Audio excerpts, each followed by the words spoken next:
भागवत के प्रथम श्लोक का प्रथम शब्द और हमारा प्रारंभ दोनों समान है।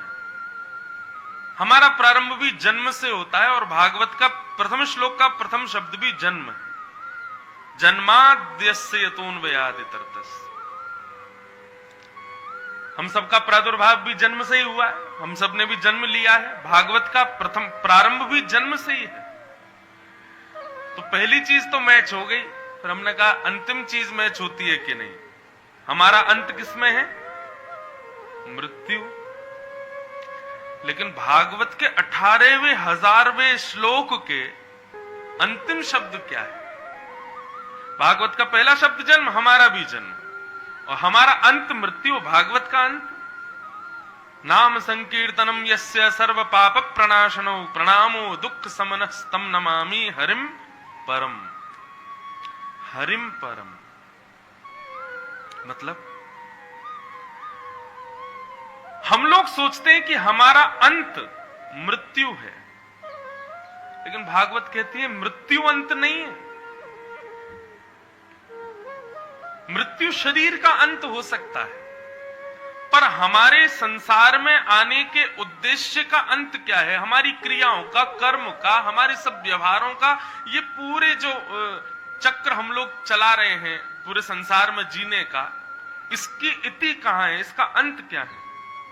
बोले जिस दिन हरि परमात्मा ने चरण में आपकी प्रीति हो जाए उस दिन अंत है। समझ में आ रही है बात? थोड़ा ध्यान से सुनिएगा एक एक शब्द को।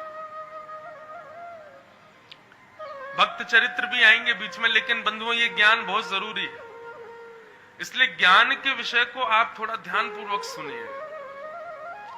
और एक बात और कहें, भागवत केवल 3 बजे से 7 बजे तक सुनना है और उसके बाद घर जाना है, उससे काम चल जाएगा, ऐसा नहीं है।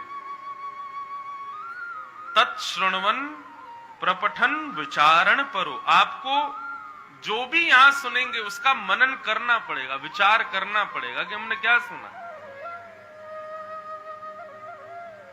हम तो बनी बनाई दही जमा करके आपको दे रहे हैं, मट्ठा आपको बनाना पड़ेगा मंथन करके। जो यहां सुना गया उसका सबका चिंतन करना। तो हमारा और भागवत का प्रारंभ एक है, जन्म, पर हमारा विश्राम मृत्यु और भागवत का विश्राम हरिम परम, हरि के चरणारविंद।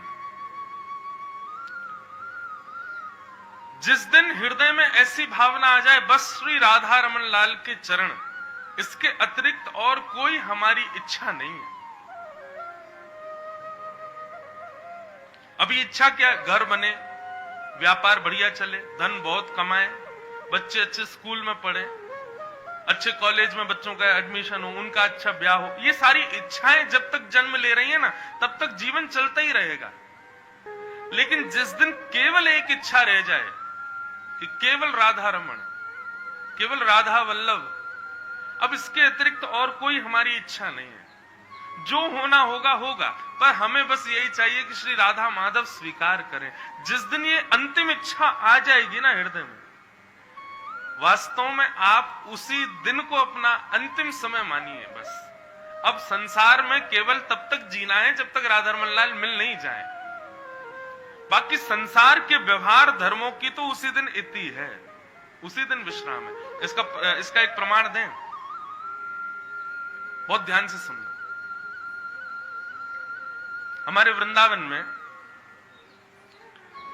बंधुओं पूरे ब्रज को वृंदावन ही कहा जाता है। केवल अंग्रेज मंदिर से और राधा रमन लाल जी तक, राधा वल्लभ जी बिहारी जी तक ये पूरा वृंदावन है, ऐसा आवश्यक नहीं है। संपूर्ण 84 कोस वृंदावन कहा जाता है। बहुत सावधानी से सुनो। हमारे वृंदावन में कलयुग में श्रीनाथ जी के अष्ट सखा हुए। उन अष्ट सखाओं में एक सखा थे, उनका नाम था गोविंद दास। क्या नाम था? जोर से बोलो। गोविंद दास। तो गोविंद दास जी जो थे, इनका पूर्व नाम था गोविंद स्वामी। क्या नाम था? तो इनका पूर्व नाम गोविंद स्वामी था। आप श्री ने पहले गोविंद स्वामी थे, अच्छा गला था इनका, खूब गाते थे। लेकिन जब श्रीनाथ जी ने इनको स्वीकार किया और श्रीनाथ जी की रूप माधुरी को देख करके ये जब उनके रूप पर आसक्त हो गए, तो श्री गोविंद दास जी ने गुसाई जी से दीक्षा ले ली और दीक्षा लेकर के इन्होंने अपना नाम बदल लिया और नाम क्या रखा? गोविंद दास। पहले नाम था गोविंद स्वामी, उसके बाद नाम रख लिया गोविंद दास। बहुत ध्यान से सुनो। तो एक बार इनके गांव के कुछ लोग गए गोकुल। किस भाव से गए? बोले हमारे गांव का एक बालक रहता, उसका नाम गोविंद स्वामी है, उससे मिलके तो आए, देखें तो सही भैया कैसा है, क्या कर रहा है आजकल के, कहां रहता है। अब बहुत कम अवस्था में चले गए थे घर छोड़ करके, अब थोड़े बड़े हो गए थे। तो गांव के लोग आए, गांव के लोगों ने आके यमुना तट पर बैठे गोविंद दास जी से ही पूछा, भैया जय श्री कृष्ण। गोविंद दास जी बोले जय श्री कृष्ण। अरे हम पास के गांव से आए हैं भैया, हमारे गांव को एक छोरा रहे गोकुल में, वाको नाम है। अच्छा ब्रजभाषा समझ आ रही है ना? बोले हमारे गांव को एक छोरा रहे गोकुल में, वाको नाम है गोविंद स्वामी, ने बताए दो कहां को रहे वो। तो गोविंद दास जी बोले कौन गोविंद? गोविंद स्वामी? बोले हाँ। अरे भैया गोविंद स्वामी तो 6-7 वर्ष है गए, वो तो पधार गए, बाकी तो मृत्यु है गई। गांव के लोग बोले अरे बेचारो नयो जवान छोरा इतनी जल्दी मर गो? बोले हाँ, बाकी तो भैया बेचारी की मृत्यु है गई, 6 साल है गए, 7 साल है गए, पधार गो बेचारो। गांव के लोग बोले बड़ो बुरो भयो भैया, आंसू आ गए, पहुंचने लगे, रोने लगे, हमारे यहाँ को बालक मर गो। अच्छा भैया वहां के गुरु जी यहीं गोकुल में विराजे हैं, गुसाई जी, हम उनको दर्शन कर लें? बोले हाँ वो सामने विराज रहे हैं, आप प्रणाम कर लो। सब गांव के लोग गए, जाके प्रणाम किया।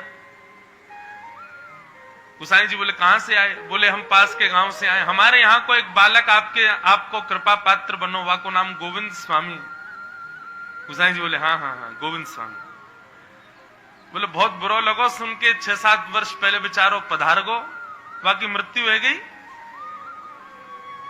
गुसाई जी बोले कौन बोला आपको? गोविंद स्वामी की मृत्यु नहीं हुई है, गोविंद स्वामी तो यही है और यही है। अभी तो मुझे देखो वो यमुना जी के तट पे जो दिख रहे हैं वो गोविंद स्वामी तो है ही है। गांव के लोग बोले अरे राम, यही तो हम तो बोल लो कि वो तो 6 साल पहले मर गए हो। गुसाई जी ने गोविंद स्वामी को बुलाया, इधर आओ। गोविंद स्वामी गए, प्रणाम किया। क्यों गोविंद स्वामी, ये तुम्हारे गांव के लोग तुमसे तुम्हारा ही परिचय पूछ रहे, तुमने ऐसा क्यों बोला पधार गए? तो गोविंद स्वामी बोले महाराज क्षमा करें, इन्होंने आकर के पूछा कि गोविंद स्वामी कहां है। 6 साल पहले मेरा नाम गोविंद स्वामी था, पर जब मैं आपसे दीक्षा ली और जब से श्रीनाथ जी की शरण में आया तब से मैं स्वामी नहीं हूं, तब से मैं दास हूं, मेरा नाम गोविंद दास। इन्होंने पूछा गोविंद स्वामी कहां है, तो मैंने उत्तर सही दिया कि गोविंद स्वामी तो 6 साल पहले मर चुका, 6 साल पहले गोविंद दास ने जन्म लिया है। जब से कृष्ण शरणागत हुआ हूं नाथ, उस दिन से मेरा जन्म प्रारंभ हुआ है, उस दिन मेरा दूसरा जन्म हुआ है। संसार का व्यवहार का जन्म तो मेरा उसी दिन खत्म हो गया था जिस दिन मैं शरणागत हुआ ठाकुर जी के। उससे पहले मैं गोविंद स्वामी था, परंतु अब तो मैं गोविंद दास हूं। निश्चित मानिए बंधु, जिस दिन हमारी एक ठौर श्री ठाकुर जी हैं, उनके अलावा और कुछ नहीं चाहिए, उस दिन आपका एक जन्म समाप्त हो जाता है। फिर आपके किए कराए जो भी आपके जीवन के संचित उपभोग और जो भी आपके पाप पुण्य जो कुछ भी हैं, वो सब एक कोने रख देते हैं ठाकुर जी। उसका आपसे, आपके भक्त में जीवन से कोई संबंध नहीं होता। फिर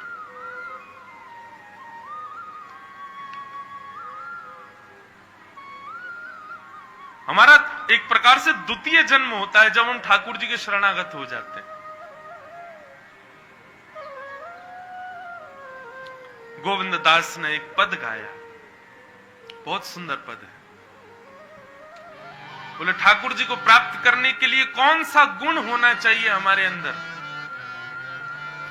ऊंचे कुल में जन्म होना चाहिए, सुंदर रूप होना चाहिए, शुद्धता, पवित्रता, क्या होना चाहिए हमारे भीतर? गांव के लोग सब गोविंद दास से पूछने लगे, जैसे तुम गोविंद स्वामी से गोविंद दास बन गए, हमको बनने के लिए क्या करना पड़ेगा? ठाकुर जी की प्राप्ति के लिए क्या गुण होने आवश्यक है? प्रेम, स्नेह, और ये भागवत से ही प्राप्त होते हैं। आप 7 दिन बाद आपको क्या मिलेगा? बहुत ज्ञानी हो जाओगे, बहुत वैरागी हो जाओगे, तो समझना आपने कथा सुनी नहीं। ज्ञानी और वैरागी हुए तो पवित्र हो जाओगे तो भी समझ लेना कथा नहीं सुनी अभी हमने। लेकिन प्रेमी हो जाओ, छोटी छोटी बातों पर भी क्रोध आना बंद हो जाए, ठाकुर जी से प्रेम होने लग जाए, प्रीति होने लग जाए, सबके प्रति प्रेम भावना उत्पन्न होने लग जाए, समझना आपने कथा सुनी है। हम तो अपनी कथा में कहा करते हैं, भैया कथा का टेस्ट यदि करना है 7 दिन बाद जाइएगा, और जिस व्यक्ति से आपको ईर्ष्या होती थी, जिस व्यक्ति के प्रति आपके मन में द्वेष होता था, उसी व्यक्ति को देखना जाके। यदि उसको देख के आपको अब ईर्ष्या ना होवे, द्वेष ना होवे, तो समझना आपने कथा सुनी है, कथा ने आपको स्वीकार किया। कथा दृष्टि बदल देती है, कथा प्रीति के रस को नेत्रों में, वाणी में, कान में, आपके विचारों में घोल देती है।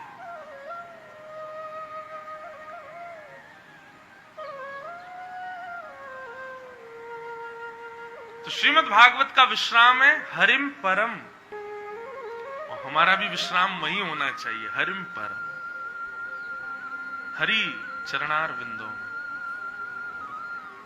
वो एक नवीन जन्म होता है, फिर कोई और विचार आते नहीं मन में, केवल सुबह शाम 8 याम श्री ठाकुर जी की सेवा, ठाकुर जी का दर्शन, ठाकुर जी के ही विचार, वही है हमारे जीवन की इति, हमारे जीवन का विश्राम।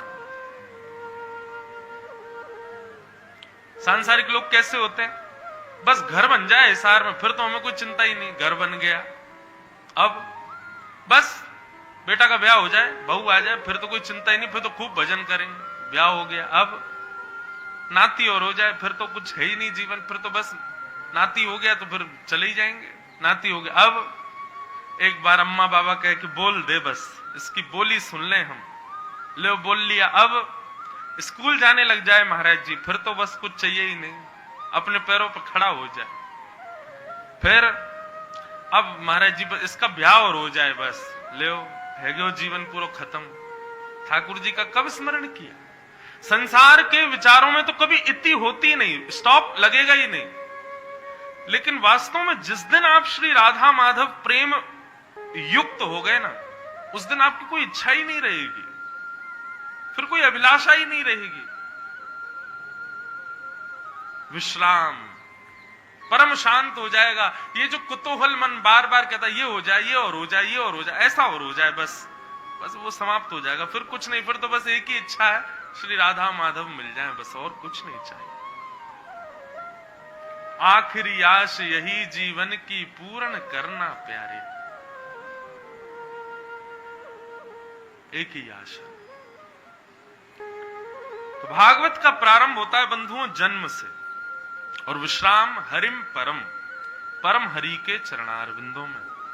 हमारा प्रारंभ होता है जन्म से और विश्राम होता है मृत्यु पे, लेकिन मृत्यु से पहले और पहले, मृत्यु से पहले पहले हरि चरणों की प्राप्ति कर लो। मृत्यु के बाद का इंतजार मत करो। जो लोग ये सोच रहे हैं मरने के बाद भगवान मिलेंगे, गलत सोच रहे हो आप। एक भक्त का नाम बता दो जिसने स्वर्ग से बताया हो कि मुझे यहां भगवान मिले। सबको पृथ्वी पे मिले भगवान, हम लोग इंतजार कर रहे हैं मर जाएंगे तब मिलेंगे भगवान। सबने जीते जी भगवत प्राप्ति की है, तो हम मृत्यु की प्रतीक्षा क्यों कर रहे हैं? जन्माद्यस्य अतोऽन्वयादितरतश्चार्थे स्वविज्ञस्वराट्। इस संपूर्ण पहले श्लोक में पूरी भागवत की कथा है, कृष्ण लीला पूरी देखने को मिल जाएगी।